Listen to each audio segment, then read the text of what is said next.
Տիկին Դավոյան, նախորդին անցած շաբաթվա վերջին տեղի ունեցավ Ուժեղ Հայաստան կուսակցության հանրահավաքը, Սամվել Կարապետյանը ուղերձով հանդես եկավ եւ ասաց, որ հանուն Հայաստանի իրենք զոհաբերելու են ամեն ինչ։ Ձեր թերությունների մասին խոսեց եւ ասաց, որ քիչ է ձեզ մնացել եւ այն մարդաշատությունը, որ այնտեղ կար, մյուս կուսակիցները եւս համոզված են, որ դուք ձեր գնացք արդեն գնացել եք։ Շատ բազմավոանդակ հարց էր, սակայն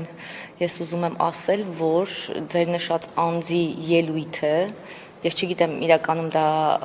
իր ելույթն էր, թե արհեստական բանականության կողմից գեներացված ելույթ էր, որովհետև միևնույնն է, այդտեղ շատ անհասկանալի։ Քիչ առաջ տարածել, որ ինչպես է նկարահանվում։ Հա, ուրախ եմ իրենց համար եւ նորից ուզում եմ իրենց համար ցավալ, որ իրենք այնքան վստահություն չունեն Հայաստանի Հանրապետության քաղաքացիների կողմից, որ անընդհատ ուզում են համոզել եւ ապացուցել, որ չէ, արհեստական բանականությունը չէ, իրենք են, այսինքն այդտեղ խնդիր կա եւ այդ խնդիրը իրենք որևէ կերպ այլևս չեն կարողանալու լուծել։ Իսկ ինչ վերաբերվում է նրան, որ ամեն զոհողությունների գնալու են, որպեսզի չգիտեմ ինչ կամ հանուն Հայաստանի համար բոլոր զոհողությունները արդեն արվել են։ Հանուն Հայաստանի համար մեծ զոհողություններ են արվել, որոնցից իրենք ընդհանրապես որևէ կապ չունեն, որոնց հետ։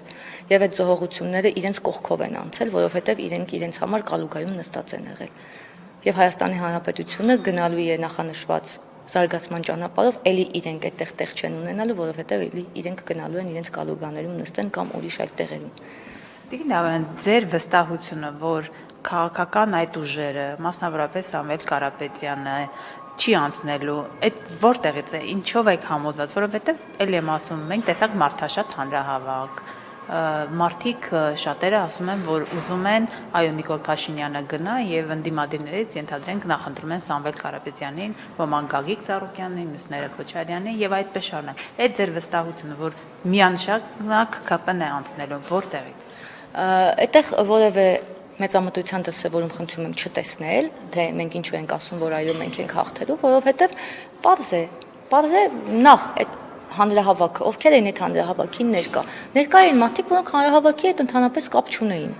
Մարդիկ, որոնք հանրահավաքի չէին եկել, այդ մարդիկ եկել էին, որովհետև իրենց ասել էին, որ գան հանրահավաքի։ Եվ նույն ձեր նշած մյուս դերակատարները Ծառուկյանը, Քոչարյանը,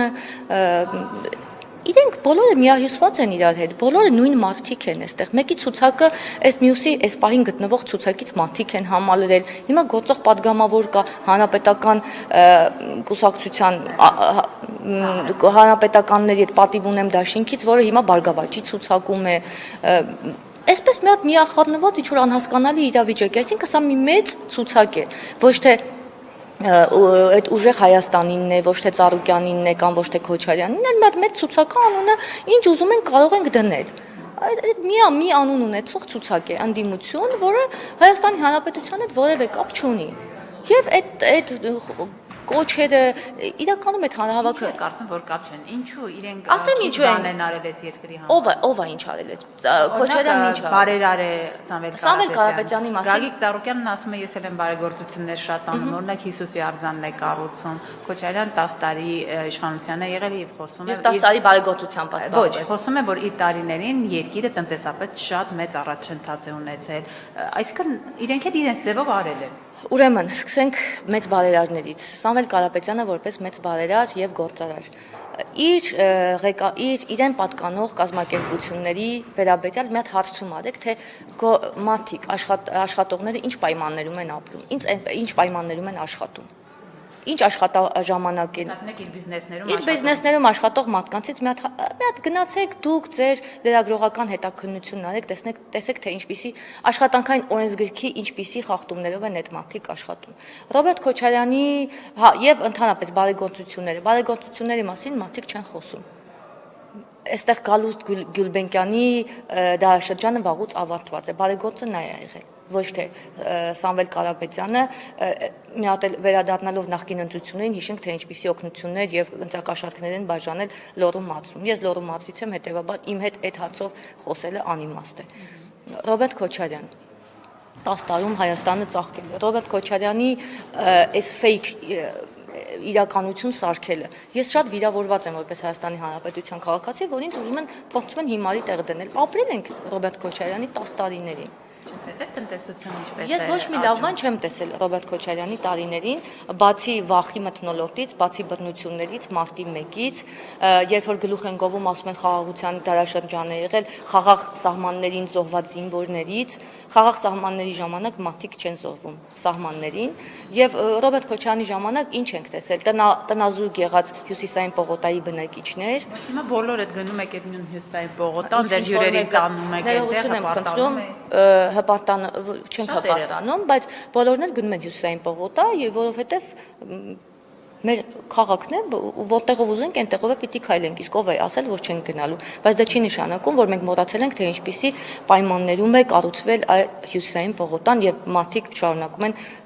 ապրել։ Դուք էլ պատերազմ եք պարտվել։ Բայց մենք չենք շղթել, որ պատերազմ ենք պարտվել, մենք չենք ասում, որ պատերազմ ենք պարտվել, մենք խոսել ենք այդ մասին, պատմությունից հետո հրաժարական ենք տվել, ասել ենք ժողովուրդ ջան, դուք հնարավորություն ունեք մեզ ընտրելու կամ չընտրելու, մարդիկ եկել են եւ մեզ ընտրել են։ Այսինքն այդ թեման կարող ենք այլևս չշահարկել, որովհետեւ մենք այո, պարտվելուց հետո եկել ենք եւ ժողովրդից նորից կորուստների մասին եմ խոսում։ Ես հասկացա, բայց մենք այդ կորուստներով հանդերձ եկել ենք ժողովրդին ասենք մենք այս ենք։ Մեր օրոք էստեղ բաներ ա եղել։ Մեզ կամ ընտրում եք կամ չեք ընտրում, դուք եք որոշողը եւ ժողովուրդը որոշել է։ Նույն Ծառուկյանը մոռացել ենք Ծառուկյանի բարեգործությունները։ Հիմա այսպես որ սրբի դիմակ հակած եկել ասում են մենք էս ենք անելու, այն ենք անելու, այն ենք անելու։ Իրենք հավաքական գիտեք ինչ են, իրենց ելույթները այս 5-6 տարի չի փոխվել։ Չի փոխվել, չեն հասկանում։ Երբ մենք գնում ենք քաղաքացիների հետ հանդիպմանը, խոսում ենք ապագայից, խաղաղությունից, այս մարդիկ խաղաղությունից չեն խոսում։ Այս մարդիկ խաղաղություն չեն ուզում, Հայաստանի Հանրապետության տարածքը չեն ընդունում, Հայաստանի Հանրապետության տարածքային ամբողջականությունը չեն ընդունում, մեծ ինչ-որ բաներից են խոսում անհասկանալի այնց եթերային։ Ինչպես է ստացվում, Տիկին Դավոյան, որ դուք մեղադրում եք նրանց ոչ խաղաղասեր լինելու մեջ, այն դեպքում, որ նրանց տարիներին այնպիսի պատերազմ չի եղել, ինչպիսին ձեր ժամանակ եղել։ Դուք ակնհայտ պատերազմ բերող ուժ եք եղել, բայց խոսում եք նրանց մասին, նրանց պատերազմի եռագլուխ, ինչ-որ Էլի ենք խոսում եւ բայց ինչպես է ստացվում, որ հակառակն է, տրամաբանությանը չի ենթարկվում։ Իսկ ով է ասում, որ մենք պատերազմ բերող ուժ ենք եղել։ Իսկ ինչ որ միտեղ օրոք չէ պատերազմը եղել։ Սպասեք։ Պատերազմ բերող ուժ լինելը ուրիշ բան է, մեր իշխանության օրոք պատերազմ լինելը ուրիշ բան է։ Այդ իրենք որ որոշել են, որ այդ պատերազմը մեր պատճառով է եղել, ոչ, պատերազմը դուք ձեր քաղաքական հրահրել եք։ Դե իրենք շատ բան կարող են ասել, բայց իրենք ուրիշ ինչ պիտի ասեն։ Իրենք պիտի ասեն դուք հրահրել եք, դուք եք արել, դուք եք արել, թող ասեն։ Որևէ մեկին չի արգելվում, չէ՞ խոսել ժողովրդի հետ ասելով արգումենտներ բերել, թե ինչպիսին են իրենք եւ ինչպիսին են մենք։ Ժողովուրդը գնահատում է։ Ժողովուրդը իրենք էլի ասում են դուք պատերազմ բերող ուժ եք, բայց ժողովուրդը գնահատեց 21 թվականի հունիսին ընտրությունների արդյունքներով մենք տեսանք պատերազմ բերող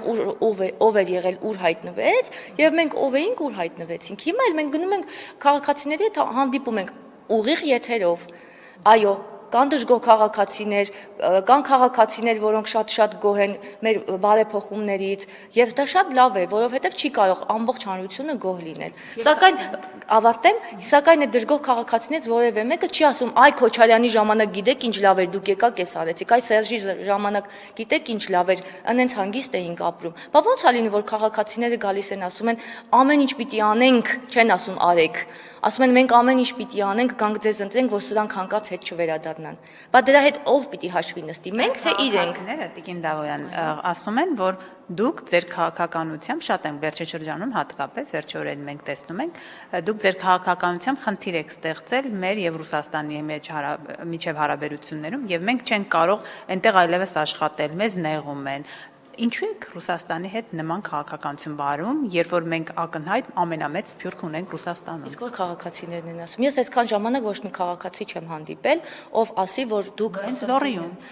Հա, Լոռիում քաղաքացի ես հիշում։ մեկ քաղաքացի։ Ես հիմա Մեկ քաղաքացի։ Ես էլ դրան չէի հիշում այդ քաղաքացուն, որովհետև այնքան քիչ են այդ ձևասողները, որ ես մեկ քաղաքացի էլ ասում էր, գուցե դուք նույնին նկատի ունեք, որ ասում էր ես գնում եմ այլ երկիր եւ ինձ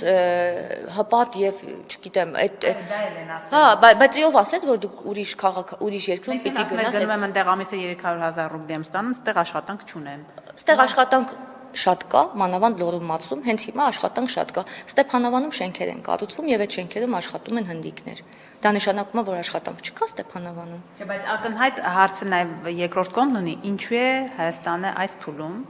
լարում հարաբերությունները Ռուսաստանի հետ, Ռուսաստանի նախագահան անձամբ է խոսում, նախազգուշացնում մեզ, որ խնդիրներ կունենան։ Ինչն է։ Նախ մենք չենք լարում, մենք խոսում ենք եւ գործում ենք իշա Հայաստանի Հանրապետության։ Ընդհանրապես դա հնչում են տարբեր հայտարարություններ, դրանք արդեն այլ երկրի քաղաքականության մաս են կազմում։ Մենք աշխատում ենք իշա Հայաստանի Հանրապետության եւ գործում ենք իշա Հայաստանի Հանրապետության։ Թե ինչպիսի խոսակցություններ է դա առաջացնում, դա արդեն երկրորդական է եւ մենք որևէ կերպ չենք լարում մեր հարաբերությունները որևէ այլ պետության հետ եւ նման միտում չկա ընդհանրապես։ Վերջնագրերով են նրանք խոսում, ասում են կողմնորոշվեք հիմա որտեղ եք, Եվրամիությունում եք, ԵԱՏՄ-ում եք, չի կարող այսպես երկու տնտեսական միություններում լինել միաժամանակ։ Դե մենք էլ ասում ենք, որ մենք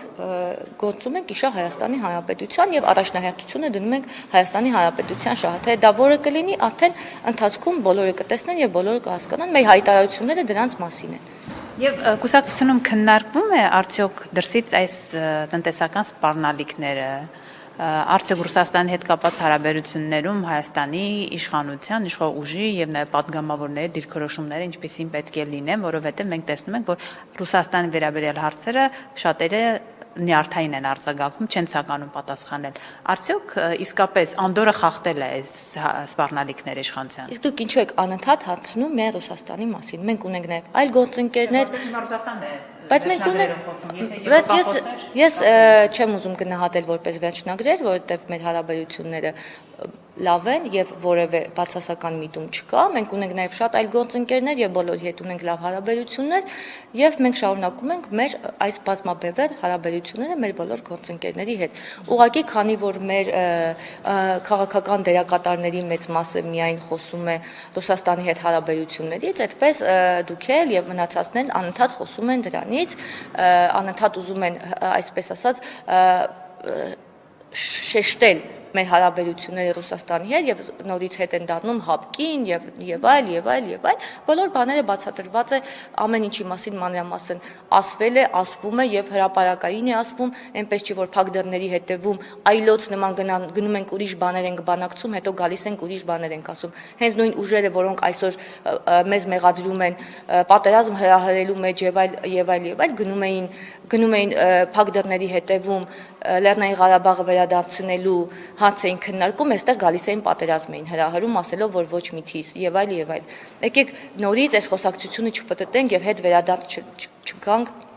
դեպի այն կետը, որտեղից սկսել է այս մեծ պատմությունը։ Հանրապետականն էլ անդադ հիշեցնում է, որ փակ դռների հետևում իրենց ժամանակ Ալիևն ասում էր, որ իրեն ստիպում են ճանաչել Լեռնային Ղարաբաղի Հանրապետությունը։ Դե փակ դռների հետևում շատ ու շատ բաներ է խոսվել, եւ երբ կոնտեքստից կտրված ինչ որ մի բան են ասում, որը իրենց է ձեռնտու, դա դեռ չի նշանակում, որ ամբողջ կոնտեքստը դրա մասին է եղել։ Փակ դռների հետևում այնքան բան է քննարկվել, բայց որևէ մեկը հիմա չի գալիս եւ հպարտորեն ասում, թե փակ դռների հետևում ինչպես էին ուզում մեղրին տալ եւ մեղրին փոխանակել։ Երբեք որևէ մեկը չեկավ եւ այսպես դրոշը չթափահարելով ասեց այդ քոչարյանականները նույն որ ասել պատմեն թե մեղրին ոնց էին փոխանակում։ Էդ էլա փակ դռների հետևում եղել։ Իրականություն չի դարձել, Տիկին Դավոյան, կարող է շատ բան քննարկվել է, բայց դա դեռևս իսկ Ալիևի ասած իրականությունն է դարձել։